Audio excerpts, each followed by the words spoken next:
Live NFL trivia every Wednesday night on Twitch at 9 p.m. Eastern. Come show off your football knowledge for a chance to win cash prizes. Check the link in the description to find out more. And now, on with our feature presentation. I'm going to give you a hypothetical scenario.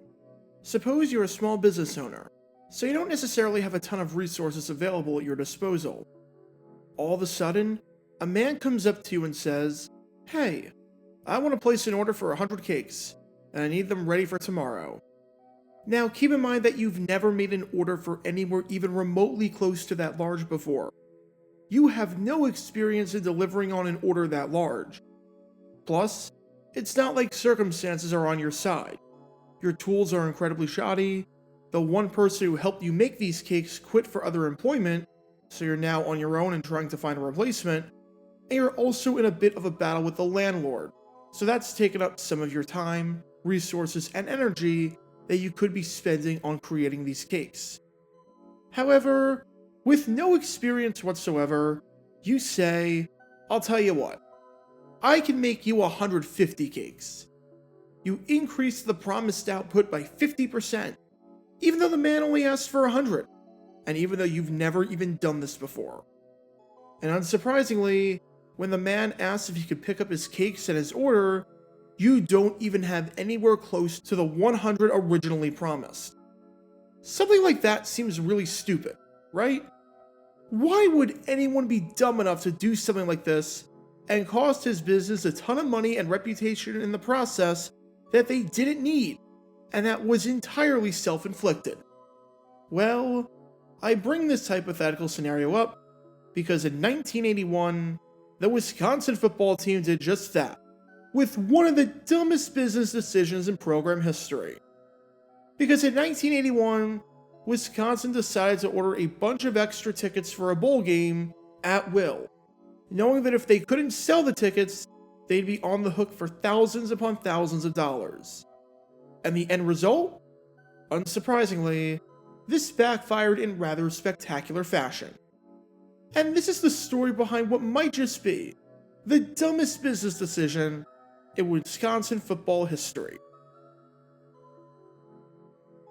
Before I talk about the actual decision that Wisconsin made, we need some context to understand the game that Wisconsin was playing in, as well as how their season was going, because it will help give some understanding as to just how idiotic this decision was.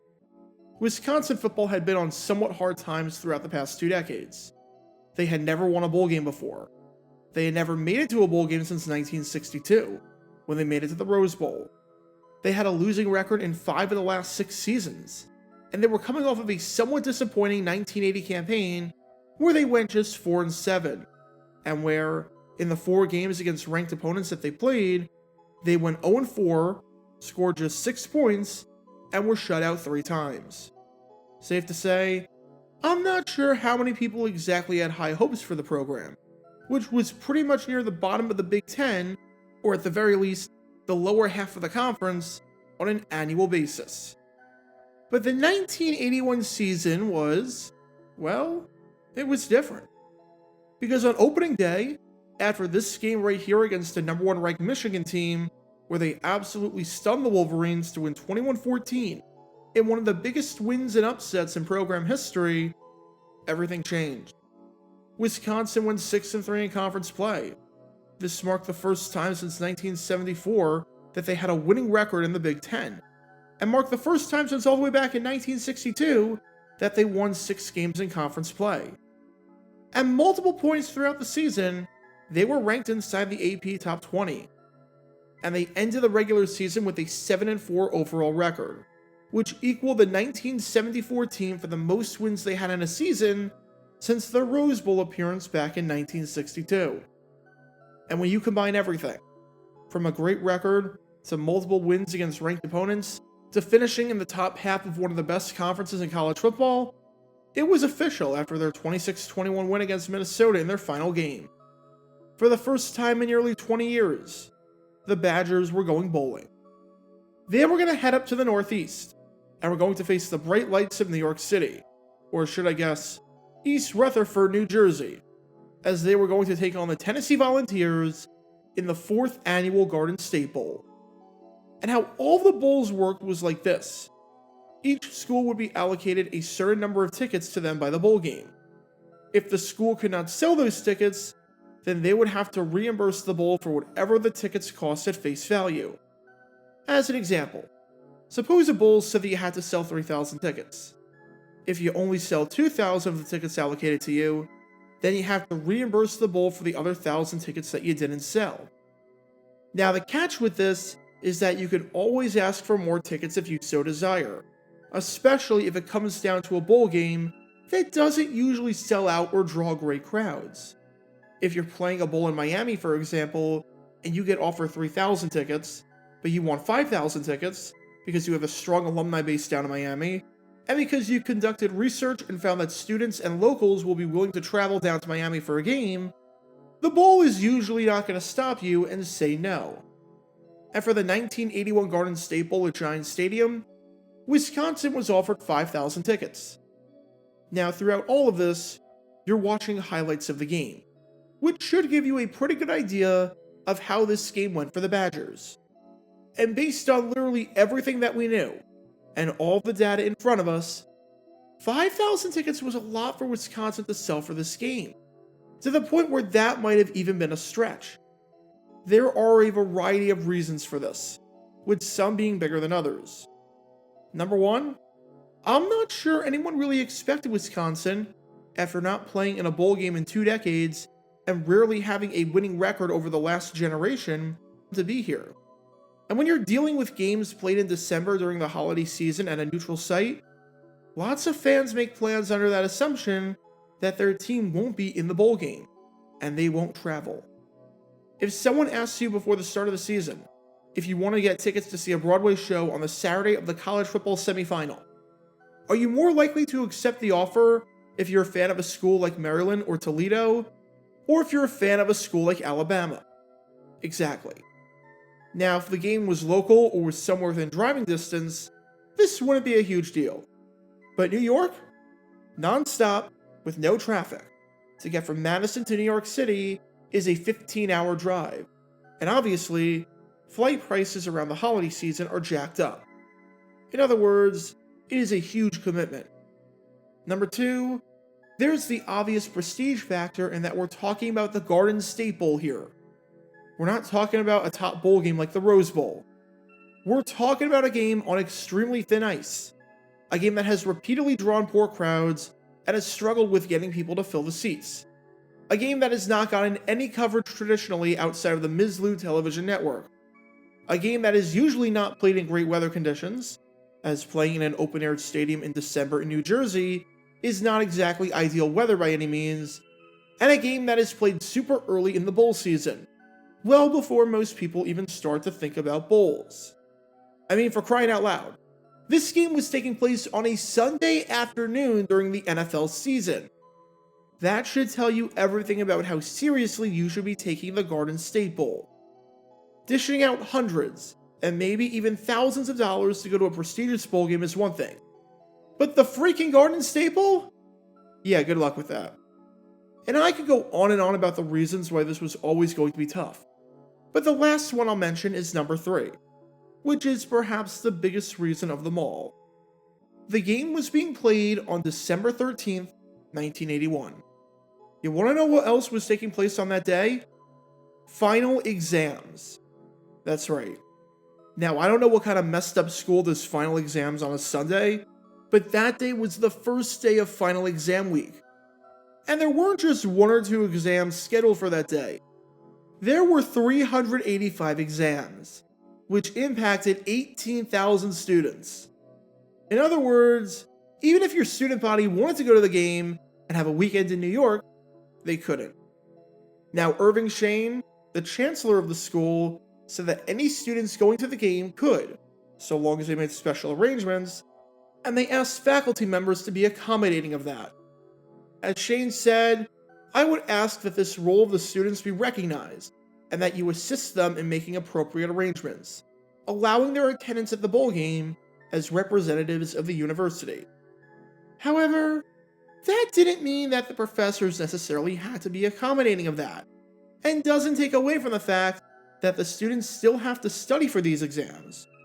Just the thought for a ton of people of going away for a weekend during final exam time is insane.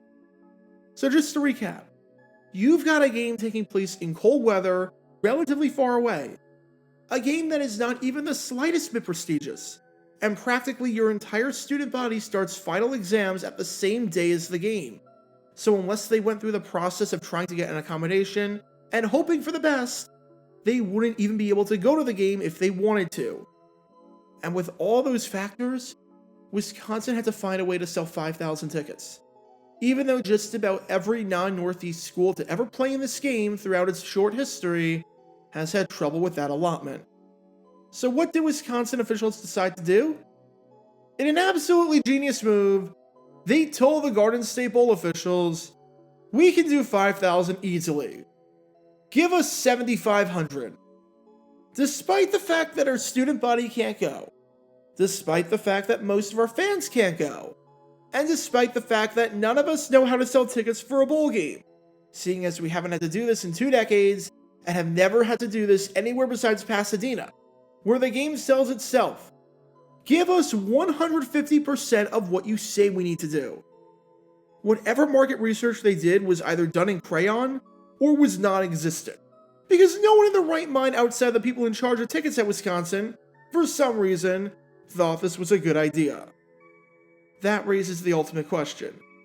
Did this bold and, quite frankly, downright stupid strategy work out? Did ordering an additional 2,500 tickets and increasing your load by 50% work out the way you thought it would? To the shock of no one outside of the Wisconsin ticket office officials who made this decision, absolutely not. In fact, it became very apparent right away that they were being incredibly optimistic for no good reason. 1 week after the bowl was announced and the tickets were being sold, Wayne Cuckhon, the program supervisor for the athletic department, immediately dropped his projections to anywhere from 5,000 to 6,000 fans on the optimistic side, well short of the 7,500 ticket benchmark. However, he didn't even sound hopeful about that, saying, "I think perhaps most of our tickets have been sold." The athletic department, with just a week to go before the game, had sold the grand total of 1,000 tickets. That's it. And while some agencies around the region sold a couple hundred tickets as part of a tour package, it was nowhere close to enough. Not even close. Because not only did Wisconsin not even come close to selling out the 7,500 tickets, but they didn't even come close to selling out the 5,000 tickets. Because when it was time for kickoff, and when it was time for the game to be played, Wisconsin sold just 4,000 tickets. Who would have thought? Who would have thought that this was going to happen, aside from, I don't know, anyone who thought about this for more than 5 seconds? That's like an artist thinking about doing a concert in New Orleans, and saying that instead of doing it at the Smoothie King Center, they want to do it at the Superdome. And then, when the concert rolls around, the number of tickets they sold is so low that if they did it at Smoothie King, the entire upper deck still would have been empty. And this meant that Wisconsin had to reimburse the Garden State Bowl for thousands upon thousands of dollars in unsold seats, which they did not even need to buy in the first place. Absolutely genius business decision. Oh, and as you could probably tell from the highlights throughout all this, Wisconsin did not do much better on the field, as they lost to Tennessee by a final score of 28-21.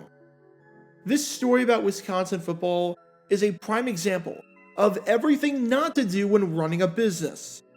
You don't make promises that you can't keep, especially if you've never had a transaction like this before in your life. You don't throw thousands upon thousands of dollars at something just on the pure belief of optimism without doing even the slightest bit of market research and looking at the circumstances. And you especially don't do this when literally the entire audience you're trying to get travel, or at least the vast majority of it, has a scheduling conflict that was caused entirely by you. Because of the 1981 Garden State Bowl, the only giant thing at Giant Stadium on Wisconsin's part was the giant block of self-inflicted empty seats. Get your official Jaguar Gear 9 merchandise by going to jg9shop.com, and be sure to like this video, ring the notification bell, and subscribe down below if you haven't already, as it helps the channel out a lot. And be sure to check out Twitch every Wednesday night at 9 p.m. Eastern for your chance to play NFL Trivia and win cash prizes. Link in the description below. Also, special thanks to all of our Patreon supporters for helping out the channel. Your support is greatly appreciated. So you can become a patron and request future video topics in the description below.